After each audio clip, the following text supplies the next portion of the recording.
All right, before we start, I need one more shot. Now the problem is I have these lights in the way, but I gotta like try here.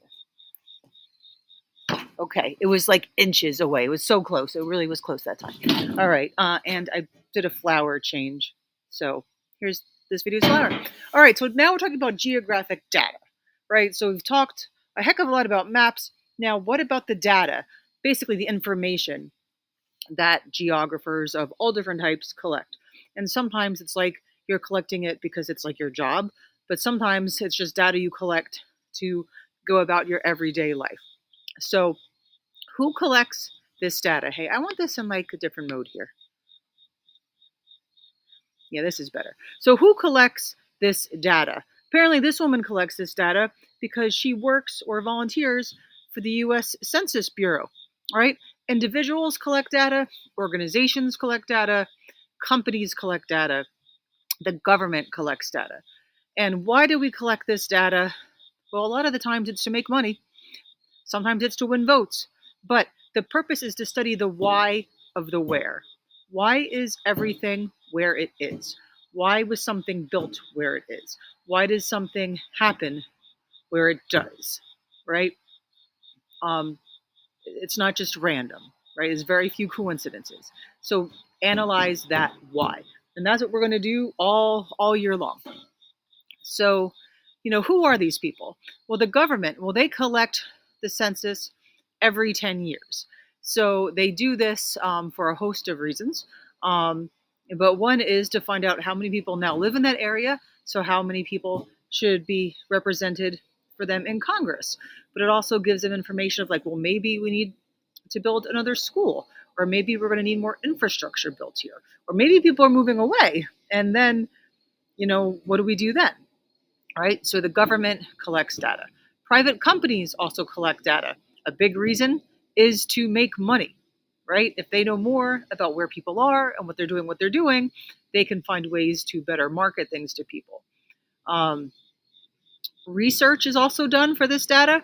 Universities do a lot of these studies, and so they collect information as well. So when they're collecting data, what are they doing? They're counting and measuring things. How many people are here, right? What are their ages?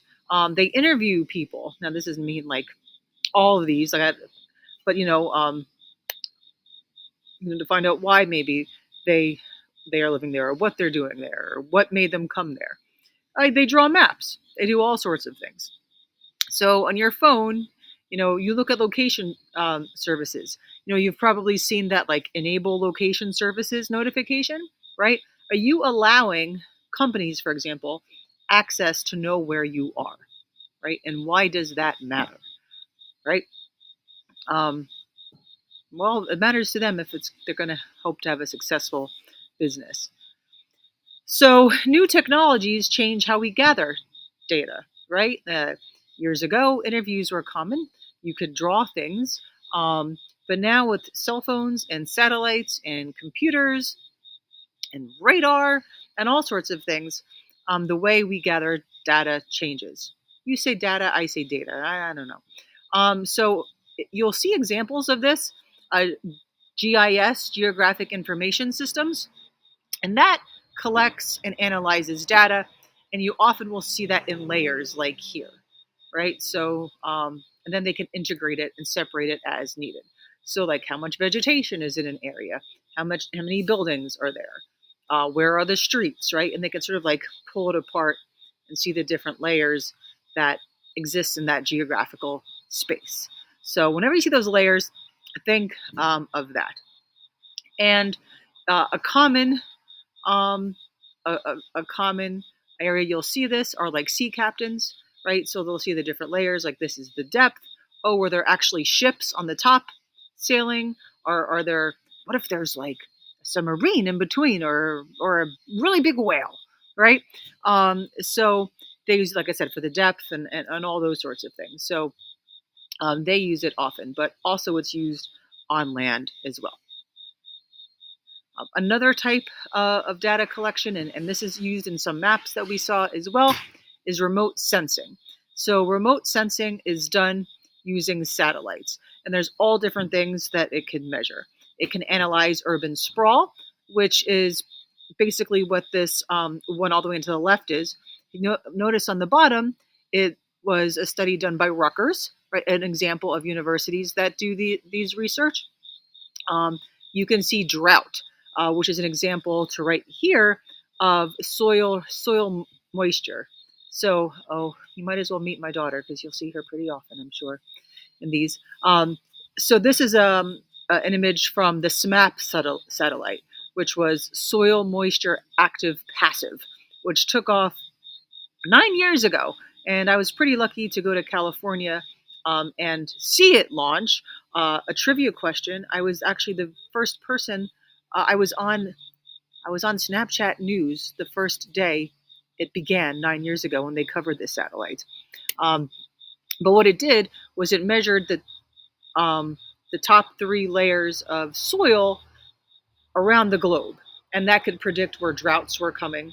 And if you can predict where droughts are coming, you can see if that's going to be an issue with famine, with mudslides, and all sorts of things, right? So this research is done for a purpose. Sometimes it's just out of curiosity, right? But usually it's for the benefit of humanity, right? So these are examples of remote sensing maps and done by satellites. By the way, if you've been paying attention over here, you could see like that it noticed the change over time, which is something a lot of remote sensing maps will do as well. This is an image. I have some videos from when I saw this SMAP satellite launch. So if you want, I'll get the links and you can watch it. This is not me, but this is me sitting in the stands getting ready in Vandenberg Air Force Base in California to watch the SMAP satellite take off. She's still here. All right, now we have satellite navigation systems, right? We primarily know this as GPS. See you later.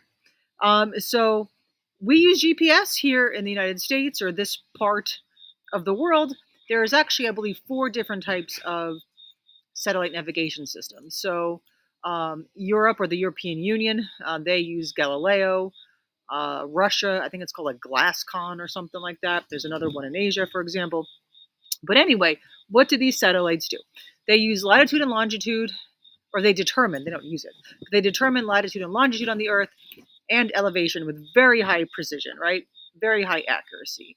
And it's by different satellites all sort of looking down at once, and by their different angles, they can tell its accuracy. Now, like many technologies we use, whether it's in medicine or geography or even transportation, especially in warfare, right? A lot of like agriculture, like the tank, the tractor, like its origins come from the military, right?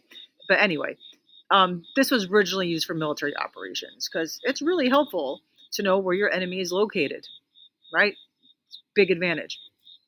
But now we know that we use GPS for so many things. And GPS also isn't dependent on, like, if the Wi-Fi is down, you'd still have access to Wi-Fi. A lot of this is not information you need to know. Like, the AP exam is not going to ask you like how many satellites are in GPS, as long as you know that what a satellite navigation system is. But here for our GPS system, we have 32 satellites that work on 6 different orbital planes. I think we're the most. I think the other ones have like 30 or like 28. I don't know if that really makes a difference, but online mapping. When some of you guys were, doing your work the past few days, like, how far is Manhattan from New York City? Sometimes you were using GPS and sometimes you were also using online mapping. So an online mapping could be lots of different things. It's basically just using the internet to create a map, to view a map. So even if you look at like a paper map on the internet or on this video, it's technically online mapping, but also to share maps. So if you use like Google Earth, you ever see like, those cars going around with the cameras, right? That is using an online mapping service. So here is Google Earth's image of Boonton High School. Notice some places like schools, they won't give you street view. And that's mostly for security reasons. But you can sort of see a street view next to this school on Lathrop Avenue over there. Oh, Aurora wants you to meet Kat. Kat, you want to say hi? Cat is a crazy dog. Cat does not want to learn about online mapping, unfortunately for her. But I guess that's what dogs are not interested in. All right, so that is where we're going to end with geographic data. The next section we're going to get is into space. How is space different than place, right? How do humans take the spaces that we live in and turn them into meaningful places for us? All right, and if you're listening, you're watching on September 17th, it's Constitution Day, so go read your Constitution. All right, bye.